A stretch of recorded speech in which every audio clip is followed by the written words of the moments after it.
பெருமாள் கோயில் புளியோதரை எப்படி பண்ணுறதுன்னு பார்க்கலாங்க. வீடியோ எப்படி ஸ்கிப் பண்ணாமல் பாருங்கள். கடாய் அடுப்பில் வச்சுட்டு ஒரு பவுல் கடலைப்பருப்புங்க, 3/4 பவுல் உளுந்தம்பருப்பு எல்லாத்தையும் நல்லா வறுத்து எடுத்துக்கோங்க. அடுப்பை சிம்மில் வச்சுட்டு பாருங்க.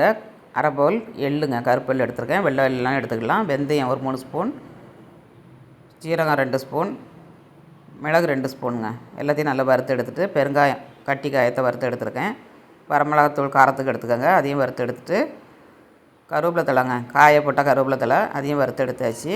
புளியை வந்து நார் கொட்டை எல்லாம் எடுத்து க்ளீன் பண்ணிவிட்டு இந்த மாதிரி வறுத்து எடுத்துக்கோங்க. நல்லா சலசலான்னு சத்தம் கேட்கணும், அந்த அளவுக்கு வறுத்துட்டு நம்ம ஆற வச்சு பவுட்ரு பண்ணிக்கிடணுங்க.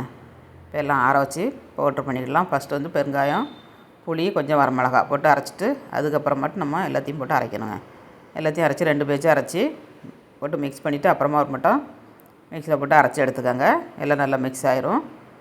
எல்லாம் நல்லா மிக்ஸ் ஆனதுக்கப்புறம் ஒரு ஏர் கண்டெய்னர் டப்பா இல்லையா ஒரு பிளாஸ்டிக் கவரு, இந்த மாதிரி ஒரு பிளாஸ்டிக் டப்பா எதனாலும் வச்சு ஃப்ரிட்ஜுக்குள்ளே ஸ்டோர் பண்ணி வச்சுன்னா 1 வருஷம் வரைக்கும் நீங்கள் வச்சுக்கலாங்க. பேச்சுலர் பசங்களுக்கு, வெளிநாட்டுக்கு போகிறவங்களுக்குலாம் ட்ரை பண்ணி கொடுங்க. இப்போ கடாய் அடுப்பில் வச்சுட்டு 4 ஸ்பூன் நல்லெண்ணெய், 1/2 ஸ்பூன் கடுகு, 1/2 ஸ்பூன் உளுந்தம்பருப்பு, 1/2 ஸ்பூன் கடலைப்பருப்பு எல்லாம் போட்டு நல்லா ஃப்ரை பண்ணிவிட்டு அப்புறமா பூண்டை கொஞ்சம் நச்சு போட்டுக்கோங்க. கருவேப்பிலை தலையும் போட்டு நல்லா ஃப்ரை பண்ணி எடுத்தீங்கன்னா சூப்பரான புளியோதரை ரெடிங்க.